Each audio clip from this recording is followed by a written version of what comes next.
Hello everyone, you have come to Tata Comic Preview channel. Let read together. Have fun. This is an art collage novel video. I made this series so you guys can experience the story faster. The video will focus on the character's psychology, the images are for illustration purposes only. Yi Zhen is one of the best elites from the Flying Star House. I didn't expect him to be injured by a Yuan. Those beasts are too scary. It's impressive enough that he managed to injure the Yuan. At the very least, we'll be safe for now. You have a point. Yu Shangrong appeared calm. However, he was shocked by how terrifying the Yuan was, considering how powerful the Flying Star House was. In Great Yen, a 9-leaf cultivator was peerless. However, in this place, such a cultivator was not even a match for a Yuan. Big brother, you're hurt. Yu Shangrong was pulled back to the present. A young hooded girl sat opposite him. Perhaps, he found her familiar, he looked at her a second time. Her dimpled face was not even as large as his palm. Her eyes were like crystal. She reminded Yu Shangrong of his little junior sister. Yu Shangrong did not reply to her and only responded with a smile. The little girl said, I'm Wu, a cultivator skilled in healing. I'm from the Thousand Willow Monastery. Should I heal you? I'll do it for free. As she spoke, she showed him her palm that was glowing with a faint red light. Yu Shangrong said, my apologies. Huh? I don't need healing. Yu Shangrong turned her down. Oh. All right, then. Wu, the little girl seemed disappointed. Wu leaped off her seat when she saw two injured cultivators leaning against each other appearing outside the relay station. She seemed happy to see them as she ran out and cried out, you're both hurt. That's great. I'll heal you. A smile appeared on Yu Shangrong's face. Her speech resembled his 9th junior sister as well. Unfortunately, due to the passage of time, many things had changed, and the people he knew were no longer with him. He wondered how they were faring. I wonder how's master is faring. He must be facing more troubles now that I'm not by his side. Whiz. The resonance of power pulled Yu Shangrong back to the present. He turned and looked outside the relay station. Wu had released a red energy on her palms before she channeled her energy into the two injured cultivators. The unique vitality energy made the two injured cultivators look at Wu in awe. Yu Shangrong did not expect the girl to actually be skilled in healing. The people at the relay station gave her a thumbs up. She's Wu from the Thousand Willow Monastery. No wonder, no wonder. It's amazing for her to be so skilled at her age. Yu Shangrong looked at the man on the left and asked, if I may ask, what's the name of this place? The man turned and looked at Yu Shangrong probingly as he asked, comrade, you don't even know where this is? I've been on the battlefield for a long time. It's been a long time since I returned, Yu Shangrong replied. I see. This is the land of Great Tang. Judging by your accent, you're not from around here, are you? Great Tang. Oh, right. The man smacked his forehead. I've been observing you. Your sword seems unique. May I? My apologies. I'm afraid I'll have to disappoint you. Yu Shangrong rejected his request. To a swordsman, his sword was more important than his life. At times, the sword even seemed like a swordsman's wife. How could he hand it over to a stranger to inspect? At this moment, someone exclaimed in surprise, look outside. Yu Shangrong instinctively looked over. From the southwestern direction, many cultivators with their red lotus avatars were flying with a Yuan in tow. Many people were amazed as they looked at a few towering red lotus avatars. The Flying Star House won. Everyone was in awe and shock as they stared at the colorful and huge Yuan in the sky. At this moment, Yu Shangrong looked away. At the same time, he controlled his sword with 2 fingers. My apologies. The longevity sword left its scabbard. It briefly flashed red before it slashed the man's neck and returned to the scabbard. The dead man's hand rested on the cloth that was wrapped around the longevity sword. A hint of terror lingered in his lifeless eyes. Yu Shangrong picked up his sword and left the relay station like nothing had happened. When he walked out, he looked at the Luan's corpse that was being transported east by various Red Lotus cultivators. Yu Shangrong sighed softly. He crossed his arms and headed east. The sun was setting, casting a slender shadow behind himself. Wu followed him. In a deserted alley, Yu Shangrong walked as though he was an ordinary person. The moment the sun set, the entire city turned silent and solemn. There was no one on the streets inside the city, everyone remained indoors. He stopped and looked behind him.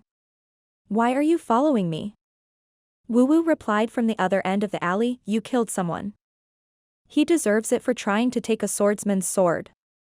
Yu Shangrong said. "Oh. You're the cultivator with the greatest sword skills that I've ever met. Thank you for your praise. Aren't you going home?" Home. It would have been easy for him to answer this question if he was still in Great Yen. He could say he was going back to Brackish Mountain, the land of the Melilot, or the Evil Sky Pavilion's Golden Court Mountain. He had no home in this foreign land. Yu Shangrong answered honestly, "I have no home." "Oh. I'm sorry," Wu said apologetically, "I merely wanted to remind you that it's not safe to be out and about at night. The beasts in the night sky will swoop down and catch you. Be careful." Yu Shangrong looked at the skies above the city. Intelligent flying beasts were beginning to appear at the edges of the sky that was lit by the remnants of the setting sun. The claws and the eyes of the beasts glowed red. "Thank you for the reminder." After Yu Shangrong finished speaking, he flickered out of sight. Wu looked around her surrounding. She sighed as she muttered to herself, "I haven't healed you yet." Great Yen. 3 days later. The cloud-splitting chariot flew past the mountains and the lands. It crossed Heaven's Moat, the deserted desert, and the land of buried bones. It appeared in the sky 3 miles away from Lulan's ancient city. On board the flying chariot, Mingxirin was looking at the towering Lulan ancient city as he said, "We're almost there." The others stepped out and looked down at the mountains and the ancient city. Pan Litian looked at the main city of Lulan and exclaimed emotionally, "This is my second time in Lulan. I didn't expect this place to flourish now." Lang Luo said, "This is only true of a handful of its cities." Mingxirin had the best view, so he saw the strange symbols on the city walls. He asked, "What are those things?" "Lulan governs its kingdom with witchcraft." "Naturally, that's a grand witchcraft formation," Pan Litian said. "This grand witchcraft formation is on par with the 10-terminal formation. However, Lulan's grand shamans are either dead or too old now. It must be near impossible for them to activate this grand formation."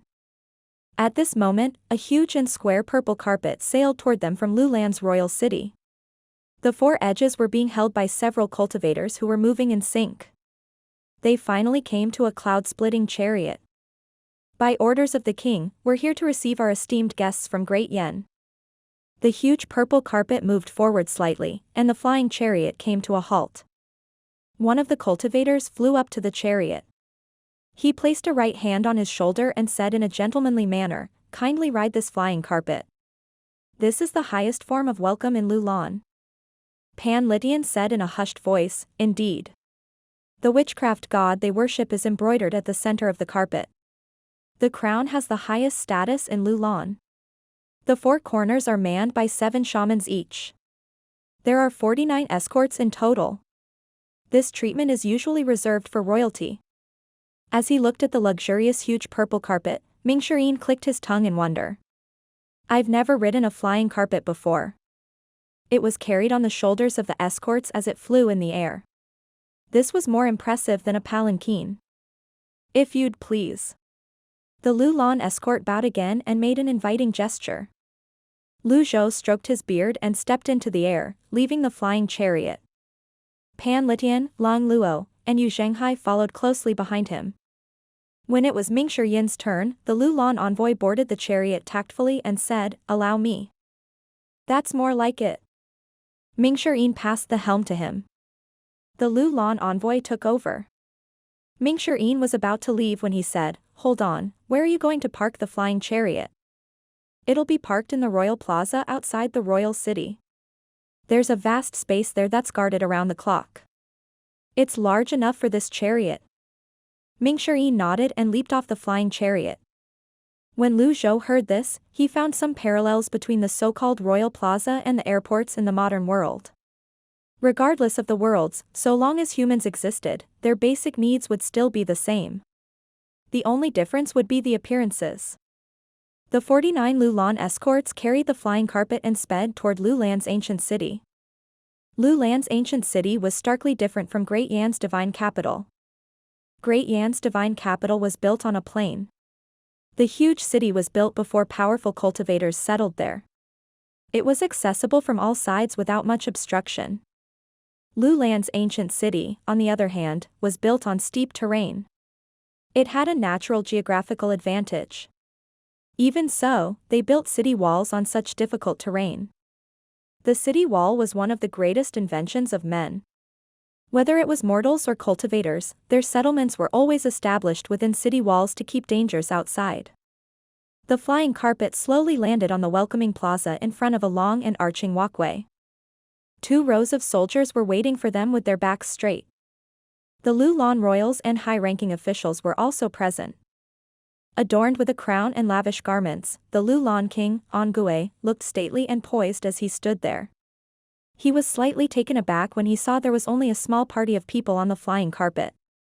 Nevertheless, he stepped forward to welcome them hospitably. He placed a hand on his chest as he said, "I'm honored to welcome our esteemed guests from Great Yan." The people from Lulan followed his example and greeted the visitors. When Zhou and the others landed, they looked at the monarch. Angue. The members of the royal family and the high-ranking officials behind the king of Lulan, Angue, looked up. They could only smile. There was nothing they could do when Great Yan's 9-leaf cultivator addressed their king by his name. "I've prepared a banquet for all of you. This way, please." During the banquet, Angue raised his cup and wanted to exchange pleasantries. Alas, Zhou only waved his hand and said, "I'm not Great Yan's emperor. We can skip these convoluted ceremonies." Angue was taken aback. He nodded immediately. "As you say. Do you know why I'm here?" Zhou asked. Angue shook his head.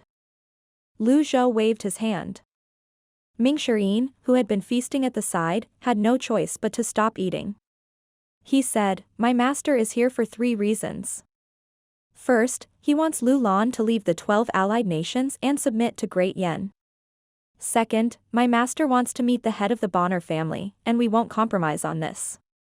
Third, eldest senior brother." Mingshi looked at Zhenghai beside him. Zhenghai said, "Daluo." They were forthright with their 3 demands. "I can agree to the first request." Angue was straightforward as well. He seemed to have expected this. The officials and members of the royal family did not oppose it. "However, what business do you have with Mr. Zhenghai, the head of the Bonner family, and General Daluo?" Angue asked, puzzled. "Just summon them here. That's how I've always gone about my business." In other words, Zhou had no intention of explaining himself to Angue. Angue could only wave his hand. Shortly after, a middle-aged man dressed in luxurious clothes appeared outside the great hall of the royal city. He bowed after he entered the hall and said, "Hail, your majesty. Daluo, at your service." "Rise." Angue pointed at the table near him. "Prepare a seat for General Daluo." Zhou raised an arm. "There's no need for that." "What do you mean, old mister?" Zhou ignored Angue and looked at his disciple. At this moment, Zhenghai was staring at General Daluo with flames of fury burning in his eyes. Although many years had passed, and the young noble Daluo had become a general, Zhenghai could still recognize him. This man was the very aristocrat who pierced his heart until he died. A dead man doesn't need to sit. After Zhou finished speaking, silence descended on the great hall. The royals and officials seated at the banquet stopped moving their hands. They looked at Daluo, Zhou, and their king, Angue. Daluo fell to one knee. He raised his hands before himself and said, "Indeed, there have been unfortunate events between Lulan and Great Yen in the past. However, why must you put me in such a difficult situation, old mister?" Daluo. Yu Zhenghai rose to his feet. Daluo looked at Yu Zhenghai. Young Yu Zhenghai's appearance was difficult to forget, triggering some old memories in his mind. His eyes widened in shock as he exclaimed, "You, how are you alive?" Yu Zhenghai said, "You must be so disappointed that I'm still alive." When Angue heard their exchange, he frowned and asked, "Daluo, you're one of the most reputable generals in Lulan. What's the meaning of this? Explain yourself." Daluo bowed and said, "Your Majesty, it's all a misunderstanding. I met this young man before. I accidentally wounded him in the past and thought he was dead. I didn't know that he's still alive. I'm relieved to learn about this." Ming Shirin made a great show of clearing his throat and spitting on the ground. His actions drew everyone's attention. He pointed at a fat piece of meat on the table and said, "What's this? It tastes awful." A Lulan official at the side explained, "My friend, this is made from tofu. It's not real meat." "No wonder. Do you think I can't tell that it's fake? It's unpalatable." Daluo. After a short moment's silence, the others looked at Angue and Lu Zhou again. What happened next depended on these two people. Lu Zhou looked at Yu Zhenghai and said, "Yu Zhenghai, tell me your request. Today, I'll act for your cause." Thud. Yu Zhenghai fell to his knees. Perhaps, he was agitated by seeing Daluo again. He kowtowed loudly and respectfully as he said, "Master, I can't behave magnanimously. I have but one request. I want Daluo's entire family to pay for his sin." The great hall fell as silent as a graveyard again. Daluo widened his eyes as he looked at the kneeling young Yu Zhenghai and said, "Are you out of your mind?" "I am not." Yu Zhenghai stood up. Daluo chuckled. "Indeed, Great Yen had some conflicts with Lulan in the past, but that never stood in the way of the relationship between our two nations. Lulan's consort Yu and Lady Emily married to Great Yen, and our nations have always been on good terms. That won't change because of you. Sometimes, thinking too highly of oneself is a foolish thing to do." Lu Zhou raised his cup and took a sip as though nothing was wrong. Then, he toasted Anqui before draining his cup. They seemed to be in harmony. After placing his cup on the table, Lu Zhou looked at Yu Zhenghai and calmly said, "In that case, I'll execute Daluo's entire family for you." Everyone looked up in shock. They instinctively looked at Daluo. Even the king of Lulan, Angue, was shocked. A few drops of wine spilled out from the cup in his hand as he trembled. Daluo felt his heart tremble.